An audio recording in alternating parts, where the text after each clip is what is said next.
பெரும்பான்மையும் இல்லாத, அரசியல்ல அடிப்படை நேர்மையும் அல்லாத இந்த அரசு நல்லாட்சி தரும், தமிழ்நாட்டு மக்களுடைய உரிமைகளுக்காக போராடும்னு மக்களுக்கு துளியும் நம்பிக்கை இல்லை.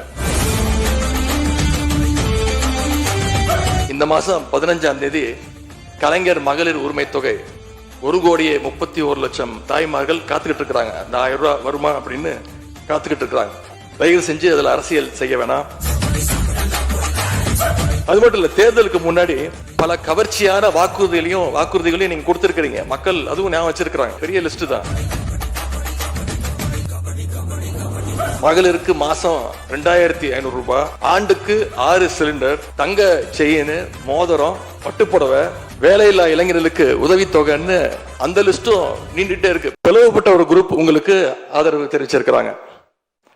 அடுத்து நடந்த இன்சிடென்ட் தான் மிகப்பெரிய ஒரு ட்விஸ்ட். பிளவுபட்ட குரூப்ல இருக்கக்கூடிய ஒரு தலைவரோட வீட்டுக்கு ஒரு புது சோஃபா போகுது.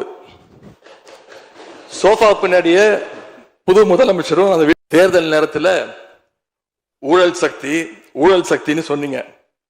ஆனா இன்னைக்கு சோசியல் மீடியால மக்கள் உங்களை பார்த்து கேள்வி கேட்க ஆரம்பிச்சிட்டாங்க.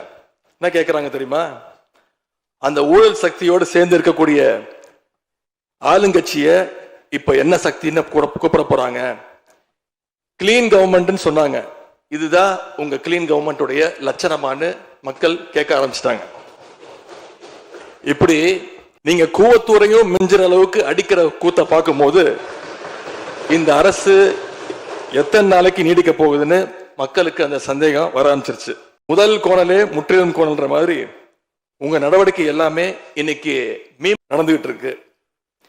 இப்படி எம்எல்ஏக்களை எல்லாம் கடன் பெற்று ஆட்சி நடத்துகின்ற முதலமைச்சர் தான் அளித்துள்ள போலி வாக்குறுதிகளை நிறைவேற்ற முடியாதுன்னு தெரிஞ்ச உடனே முந்தைய அரசு, அதாவது எங்களுடைய அரசு, வளர்ச்சிக்காக பெற்ற கடன் குறித்து தவறான கருத்துக்களை தந்து மக்களை இன்னைக்கு திசை திருப்ப முயற்சி செஞ்சு கொண்டிருக்கிறார்.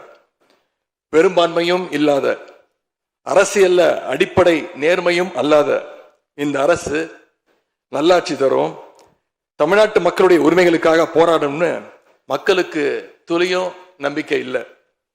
முக்கியமான ஒரு விஷயத்தை இங்க நான் பதிய வைக்க விரும்புகிறேன். உங்களுக்கு ஓட்டு போட்ட மக்களே நடக்கிறதையெல்லாம் பார்த்துட்டு ஒரு பெரிய தப்பை பண்ணிட்டோமோன்னு இன்னைக்கு வருத்தப்பட ஆரம்பிச்சிட்டாங்க. மக்களுடைய அந்த உணர்வை வெளிப்படுத்தும் விதமா இந்த ஓட்டெடுப்பில் கலந்துக்காம திராவிட முன்னேற்ற கழக உடன்பிறப்புகள் உறுப்பினர்கள் நாங்க வெளிநடப்பு செய்ய போறோம். நாங்க வெளிநடப்பு செஞ்சாலும் அதனால பேரவையுடைய எண்ணிக்கை அளவு குறைஞ்சு நீங்க நிச்சயம் இந்த வாக்கெடுப்புல வெற்றி பெறதான் போறீங்க. அப்படி வெற்றி பெற்ற பிறகாவது மக்களுடைய நம்பிக்கையை காப்பாற்றுற மாதிரி உங்களுடைய பணிகள் இருக்கணும். உழைங்க. எங்க தலைவர் திரு முத்துவேல் கருணாநிதி ஸ்டாலின் அவர்கள் கடந்த 5 வருஷமா ஒவ்வொரு குடும்பத்துக்கும் பார்த்து திட்டங்களை நிறைவேற்றி கொடுத்தார். அந்த திட்டங்களை எல்லாம் நீங்க தொடரணும். தயவு செஞ்சு அதில் அரசியல் செய்ய வேணாம். ஏன்னா இந்த மாசம் 15ஆம் தேதி கலைஞர் மகளிர் உரிமை தொகை 1,31,00,000 தாய்மார்கள் காத்துக்கிட்டு இருக்கிறாங்க. அந்த 1000 ரூபாய் வருமா அப்படின்னு காத்துக்கிட்டு இருக்கிறாங்க. அதே மாதிரி புதுமை பெண் திட்டம், தமிழ் புதுவன் திட்டங்கள்ல காலேஜ் போற ஸ்டூடெண்ட்ஸ் அவங்களுக்கு வர மாசம் வர கல்வி ஊக்கத்தொகை 7ஆம் தேதி கொடுத்துருக்கணும். இது வரைக்கும் வரல. அவங்களும் காத்துக்கிட்டு இருக்கிறாங்க. இப்ப ஸ்கூல் இல்லைனாலும் ஜூன் 2ஆம் தேதி ஸ்கூல்ல ரீஓபன் பண்ண போறாங்க. அப்ப காலை உணவு திட்டத்துக்காக பள்ளி மாணவர்கள்லாம் காத்துக்கிட்டு இருக்கிறாங்க. இப்படி பல்வேறு திட்டங்கள் இருக்கு. நான் முதல்வன் திட்டம், தாய் மாணவர், அன்பு கரங்கள்னு பல்வேறு திட்டங்களுடைய பயனாளிகள்லாம் ஆவலோடு காத்துக்கிட்டு இருக்காங்க. இந்த அரசு என்ன செய்ய போகுதுன்னு காத்துக்கிட்டு இருக்கிறாங்க. அதனால நான் உங்ககிட்ட கேட்டுக்கொள்றது, மாண்புமிகு முதலமைச்சர் அவர்கள் பதவி ஏற்றதும் தன்னுடைய முதல் உரையில அவகாசம் வேணும்னு கேட்டீங்க. நிச்சயம் அவகாசம் எடுத்துக்கோங்க. ஆனா காத்துக்கிட்டு இருக்க அத்தனை பேரையும் ரொம்ப காலம் காக்க வச்சிடாதீங்க. அது மட்டும் இல்ல, தேர்தலுக்கு முன்னாடி பல கவர்ச்சியான வாக்குறுதிகளையும் நீங்க கொடுத்திருக்கிறீங்க. மக்கள் அதுவும் ஞாபகம் வச்சிருக்கிறாங்க. மகளிருக்கு மாசம் 2,500 ரூபாய், ஆண்டுக்கு 6 சிலிண்டர், தங்க செயின், மோதிரம், பட்டுப்புடவை, வேலையில்லா இளைஞர்களுக்கு உதவித்தொகைன்னு அந்த லிஸ்டும் நீண்டுட்டே இருக்கு. பெரிய லிஸ்ட் தான். அதுல ஒரு சில வாக்குறுதிகளாவது முதல் கையெழுத்துல நீங்க நிறைவேற்றுவீங்கன்னு மக்கள் எதிர்பார்த்தாங்க. நீங்க வாக்குறுதிகளை சொல்லும் போது நடைமுறைக்கு சாத்தியமானதை மட்டும்தான் சொல்றேன்னு எல்லா கூட்டத்திலையும் திரும்ப திரும்ப சொல்லியிருக்கிறீங்க. எனவே அதை விரைந்து செஞ்சு காட்டுங்க. இந்த நேரத்தில் எங்க திராவிட மாடல் ஆட்சியை பத்தி நான் ஒன்னே ஒன்று மட்டும் குறிப்பிட விரும்புறேன். நாங்க ஆட்சிக்கு வரும்போது 2021 கடுமையான கோவிட் பெருந்தொற்று காலம், செகண்ட் வேவ்.